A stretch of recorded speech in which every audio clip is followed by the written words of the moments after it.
আসসালামু আলাইকুম। নতুন আরো একটা ভিডিওতে আপনাদেরকে স্বাগতম। আশা করি এই ভিডিও থেকে আপনারা উপকৃত হবেন। আজকে যে ভিডিওটি আপনাদের সাথে শেয়ার করতে চাই সেটা হচ্ছে যে আপনারা এই স্ক্রিনে দেখতে পাচ্ছেন এখানে যে ব্যবহার করতেছি। এই যে লেখা দিয়ে যে ভিডিও তৈরি পোস্ট গুলো করা হয় এটাই কিন্তু কিভাবে আপনারা তৈরি করবেন সেটাই কিন্তু আজকে আমি আপনাদেরকে দেখে দেবো। তো আশা করি ভিডিও থেকে আপনারা উপকৃত হবেন। আপনাকে আপনার ফোনের প্লে স্টোর চলে যেতে হবে এবং সেখান থেকে হচ্ছে পিক্সেল ল্যাব অ্যাপ্লিকেশনটা ওপেন করতে হবে। তো আমি ওপেন করে দিয়েছি। এরপরে আমরা পিক্সেল ল্যাবের ভিতর চলে আসবে। এখানে আপনি ক্যান্সেল দিবেন। এরপরে যে নিউ টেক্সট অপশনটি ডিলিটের উপরে ক্লিক করবেন, ক্লিক করে এটাকে ডিলিট করে দিবেন। এরপরে উপরের দিকে রয়েছে দেখুন থ্রি ডট অপশন, এখানে আপনি ক্লিক করে ইমেজ সাইজ এখানে ক্লিক করবেন। এরপরে কাস্টমের উপরে ক্লিক করবেন, তারপরে স্কোয়ার সিলেক্ট করবেন। এবার ওকে দিয়ে দেবেন। আপনার ইমেজটি সাইজ হয়ে গেছে। এখন যে কালার আছে আপনি চাইলে বিভিন্ন ধরনের কালার এখানে ব্যবহার করতে পারবেন। তো দেখুন এই যে অপশনটি রয়েছে এটার উপরে যদি আপনি ক্লিক করেন, এরপরে প্রথমে পেয়ে যাবেন কালার।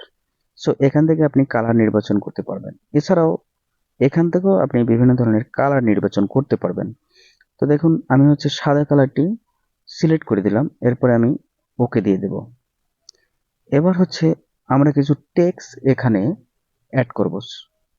এজন্য হচ্ছে আমরা উপরের দিকে এই যে কর্নারে প্লাস আইকন রয়েছে এখানে ক্লিক করব। এরপরে আমরা পেয়ে যাব টেক্সট। এরপরে নিউ টেক্সটের উপরে আমরা ডাবল ক্লিক করব। দেখুন এখানে আপনি যে লেখাটা আপনি লিখতে চান সেই লেখাটা আপনি এখানে সুন্দর করে লিখে দেবেন। আমি কিছু লেখা দেখানোর স্বার্থে লিখে রেখেছি, এরপরে আমি ওকে দিয়ে দেব। আমাদের লেখাটা কিন্তু অলরেডি এখানে বসে গেছে। তো এটা এভাবে টেনে আপনারা বড় ছোট এভাবে করতে পারবেন। দেখতে পাচ্ছেন আমার লেখাটা কিন্তু এভাবে আমি লিখে ফেলেছি। এরপরে নিচের দিকে যে অপশনটি লেখা আছে এটার উপরে আপনি ক্লিক করবেন। ডান দিকে আপনি স্ক্রল করলে কালার নামক অপশনটি পেয়ে যাবেন। এরপর এখান থেকে আপনি যে কোনো একটি কালার সিলেক্ট করে দিতে পারেন। তো আমি কালো কালারটি সিলেক্ট করে দিচ্ছি, এরপরে আমি টিক মার্ক করে দিলাম। এবার আরেকটু ডানের দিকে আসলে পেয়ে যাব আমরা ফ্রন্ট, অর্থাৎ আমার এখানে যে লেখাটি রয়েছে সেটাকে আমি একটা ফ্রন্টে নিয়ে আসতে চাই। এরপরে আমি মাই ফ্রন্ট অপশন সিলেক্ট করে দিলাম। এখান থেকে লেখাটি আমি এখানে সিলেক্ট করে দিতে চাই, এরপর হচ্ছে ওকে দিয়ে দেব। দেখুন আমার লেখাটি কিন্তু এখন ফন্ট অ্যাড করার পর অন্য ধরনের হয়ে গেছে। সো আপনারা বিভিন্ন ধরনের ফন্ট অ্যাড করতে পারেন। এখন এই লেখাটিকে হচ্ছে আমরা সেভ করে নেব। আমরা হচ্ছে মেমোরি কার্ড আইকন এখানে ক্লিক করব, এরপরে সেভ ইমেজ এখানে আমরা ক্লিক করে দেব। ক্যাপকাট অ্যাপ্লিকেশনটি ইনস্টল করব। যাদের নেই তারা প্লে স্টোর থেকে ক্যাপকাট ইনস্টল করে নেবেন। তো আমি ক্যাপকাটে চলে গেলাম। নিউ প্রজেক্ট এখানে আমি ক্লিক করব। এরপরে আমার যে পিকচারটি রয়েছে সেটা আমি এখানে গ্যালারি থেকে নিয়ে আসব। এরপরে আমি অ্যাড অপশনে ক্লিক করে দেব। তো দেখতে পাচ্ছেন আমাদের এই পিকচারটি কিন্তু অলরেডি এখানে চলে আসছে। এখন দেখতে পাচ্ছেন ভিডিও লেয়ার, এটার উপরে আপনি ক্লিক করবেন। ক্লিক করে আপনি এভাবে টেনে কতটুকু পরিমাণ আপনি ভিডিও তৈরি করতে চান। ধরুন আমি 8 সেকেন্ডের একটি ভিডিও তৈরি করব, তাই আমি 8 সেকেন্ড সিলেক্ট করে দিলাম। এরপরে হচ্ছে আমাদের যে কাজ, এখানে আমরা কিছু ইফেক্ট ব্যবহার করব। দেখতে পাচ্ছেন নিচের দিকে ইফেক্ট অপশন রয়েছে, এখানে আমি ক্লিক করব।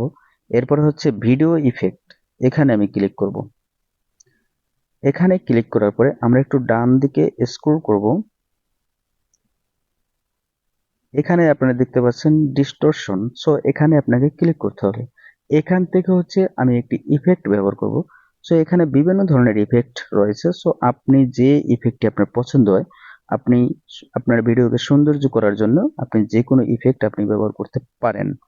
সো আমি এই ইফেক্টটি এখানে ব্যবহার করতে চাই। তো দেখুন এখান থেকে যে অপশনগুলো রয়েছে এখান থেকে আপনি আহ, এইগুলো আপনি টেনে বড় করতে পারেন, ছোট করতে পারেন, স্পিড কমাতে পারেন বা বাড়াতে পারেন। এভাবে আপনারা কিন্তু এগুলোর সাইজ সবকিছু এখানে দেওয়া আছে, আপনারা করে নিতে পারেন। তো দেখুন এরপরে আমি টিক মার্ক করে দিলাম।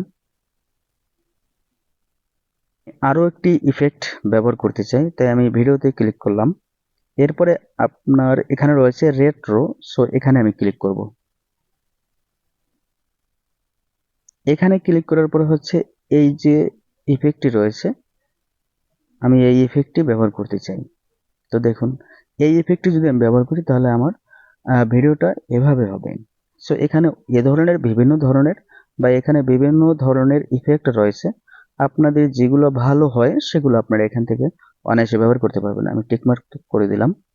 তো আমার ভিডিওটি কিন্তু প্রিপেয়ার্ড হয়ে গেছে। এখন আমি চাইলে এটাকে সেভ করে নিতে পারবো। উপরে রয়েছে এক্সপোর্ট, সো আমি এক্সপোর্টে ক্লিক করে ভিডিওটি সেভ করে নিতে পারি। এছাড়াও আপনারা এই ভিডিওতে বিভিন্ন ধরনের স্টিকার এগুলো কিন্তু আপনারা ব্যবহার করতে পারেন। আমি এক্সপোর্টে ক্লিক করে দিলাম।